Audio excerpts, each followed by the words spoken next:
I'm Amy Goodman with Nermeen Sheikh as we speak with leading Native American activists about issues most affecting Indigenous people across the United States. In Texas, the Indian Child Welfare Act was dealt a blow earlier this month when a U.S. federal judge in the Northern District of Texas ruled the landmark legislation unconstitutional. In Seattle, Jossie Ross is still with us, speaker, lawyer, member of Blackfeet Nation, host of the podcast Breakdances with Wolves. In Anchorage, Alaska, Mark Trahant, editor of Indian Country Today, and in Fargo, North Dakota, Tara Hauska, National Campaign Director for Honor the Earth. She's Ojibwe from Couchiching First Nation. Tara, let's begin with you on this issue that most people in this country have almost no knowledge of. In Texas, the Indian Child Welfare Act dealt a serious blow earlier this month when that federal judge in the Northern District of Texas ruled the landmark legislation unconstitutional. Lay out what's at issue here. At issue is a well-funded and long-term attempt to use the Indian Child Welfare Act as a way to undermine the very heart of federal Indian law, as you know, the distinctions of Indian people versus non-Indian people. There has been a very well-funded effort by the Goldwater Institute to back a lot of cases that challenge the placement preferences of the Indian Child Welfare Act. So where children go when, Indian children go when they are taken out of home. This was a piece of legislation, Indian Child Welfare Act is a piece of legislation that was intended to stem and at least give some type of preference to tribal nations to maintain and keep the children within their own tribes at a minimum because the rate of loss was so high. This is coming out of a government-sanctioned policy to, kill the Indian and save the man, where they were actively taking Indian children out of their homes, and they created this piece of legislation to address that. And this, these other industries at the same time have been continually using this as a way to undo Morton Bevo and Kari, to undo, what Indian identity is, which is at the heart of so many different pieces of legislation, including protection of Indian lands, protection of Indian resources, the gaming industry, so many other areas of law that would be impacted by this decision. And, we'll see what happens when it goes to the Supreme Court. But Tara, can you explain when was this Indian Child Welfare Act put into place, and why this moment the Texas judge has ruled it unconstitutional? That was actually put into place back in 1978, so it's been a piece of legislation that's been around for a very long time, but it has continually been under attack, especially in the last recent decades. As Native people have, basically kind of started to heal and come back from the devastation that occurred with the onset of genocide, with the onset of all of these policies to dismantle almost every aspect of Indian life, the ability to economically develop, the ability to even have your own children, the criminalization of culture, of language, of all these different things that Indian people have undergone.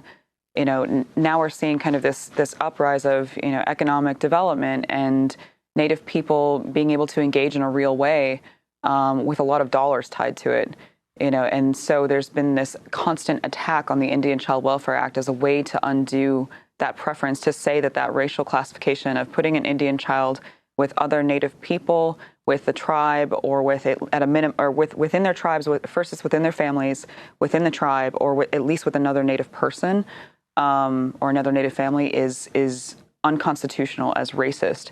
So it's a way for these industries, these very powerful industries, to try to attack what Indian identity is, which is at the heart of so many different pieces of law. I wanted to turn to Jossie Ross of the Blackfeet Nation in Washington State. In your state, can you talk about the lawsuits that are going on against Native tribes? Yeah, there's actually a pretty interesting analogy to the Elizabeth Warren situation, in that Elizabeth Warren is constantly referred to and seen as a member of the resistance, somebody that stands staunchly against Trump.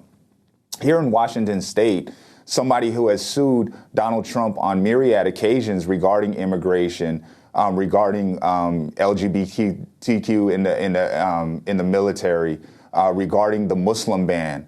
has also been somebody who has consistently worked against Native communities, Native nations in Washington state, and has no less than 3 Supreme Court cases, cases going to the Supreme Court in 2018. Fortunately, he already lost one of those cases, which challenged the tribes. They sued Uncle Billy Frank, a legend in the Pacific Northwest and amongst Native communities, led a lawsuit against the state of Washington because they installed a whole bunch of destructive culverts under roads that were killing salmon as a matter of empirical data.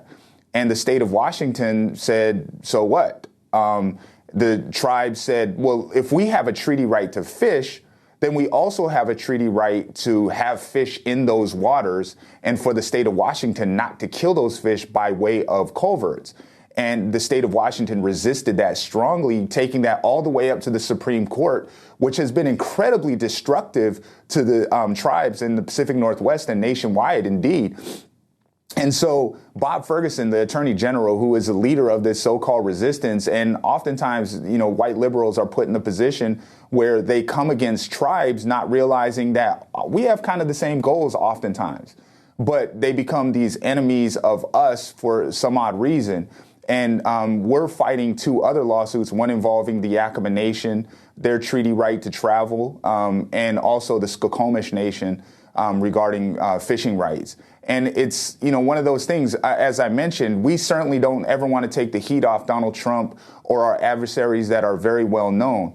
We never want to do that. But we also have to be very, very vigilant against those folks who come up against us. Elizabeth Warren, substantively, not just as a matter of identity, did not support tribes with the Tribal Labor Sovereignty Act.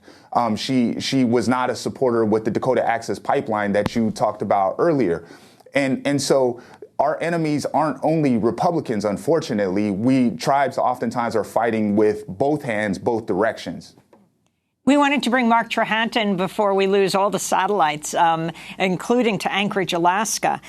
Mark, the response in Indian country today to the whole controversy around Elizabeth Warren, what kind of response have you gotten? And you're in the state where you already have the Lieutenant Governor, Valerie Davidson, first Alaska Native woman to hold higher office in Alaska, who has fought for Alaskan Native rights for years. It may well have even weighed into the Brett Kavanaugh case, is that right, with your Senator Murkowski, particularly concerned about his views of Native law in Alaska? Absolutely. In fact, one of the things I think is so extraordinary about Valerie Davidson, the new Lieutenant Governor, is she's one of the few politicians who can actually say, I've saved lives. She helped bring Medicaid to this state. She was the architect of how Medicaid expansion would work in Alaska. She also fought really hard against the American Dental Association to bring dental health therapy, which has changed how villages get oral health. In fact, in many Alaska Native villages, the juvenile caries rate was the highest in the world before she started her crusade. We just have 30 seconds. And now you have entire villages that are cavity-free. And that happened in 1 generation. And so this is somebody who is just one of those amazing examples of somebody who shows how to lead and to make things happen. This week is the Alaska Federation of Natives, which is the largest meeting of any kind involving Indigenous people. And today, Valerie Davidson will actually be giving the keynote. And because of what's happened this week, there's going to be a lot of interest in what she has to say. Just to comment on the significance of Kavanaugh weighing in, and you could say, and you mentioned Kavanaugh, Murkowski's vote, but didn't that have a lot to do with Alaskan Native vote as well? Oh, absolutely. Well, and it goes back to this convention this week is the Alaska Federation of Natives. And one of the conventions many years ago was when Lisa Murkowski lost the Republican primary and she decided to run as a write-in candidate. The AFN convention that year was in Fairbanks, and I was there, and a lot of the folks were writing her name on their hands to make sure they spelled it correctly at the polls. And it was a very important effort to have her return to the Senate. This year, the Alaska Federation of Natives and other Alaska Native groups starting in the Southeast said Brett Kavanaugh was unacceptable. And one of the reasons was not because of a direct decision from the appeals court on Alaska Native issues, but on Hawaiian Native issues. And they said that they were going to stand in solidarity with Hawaiian Natives. And they basically put the pressure on Lisa Murkowski, and it was a no vote. And I think it was because of that effort here in Alaska. And why specifically? What was it about his views on both Hawaiian Natives? This was the question put to him by Senator Hirono of Hawaii, which she then extended to talking about Alaska. In a way, it's really about the same issue that Senator Warren brought up with her DNA test, that Native people are something that is a racial classification that could come and go rather than being indigenous people with governments and history that are going to be here before the United States and after the United States. And it misses that long arc of history of law.